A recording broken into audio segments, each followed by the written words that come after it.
Hey, to split the screen on the Samsung Galaxy S23 FE, first of all, let's open two applications. For example, I'm gonna do this with the Play Store and the messages. And right now we have to open the background applications, so we can do this by tapping on this icon. But if you are using the gesture navigation, you have to swipe from the bottom of the screen and hold. And then when you do this, click on the icon of the application and tap to open in a split screen view.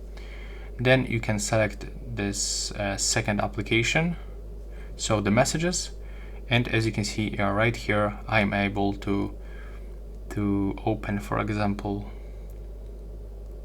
maybe the YouTube application. And as you can see right now, I am in the two apps at the same time, and with this slider I can resize it just like this. And if you want to close this mode, you can swipe up like this and you will close it. And right now, please subscribe to my channel. Bye bye.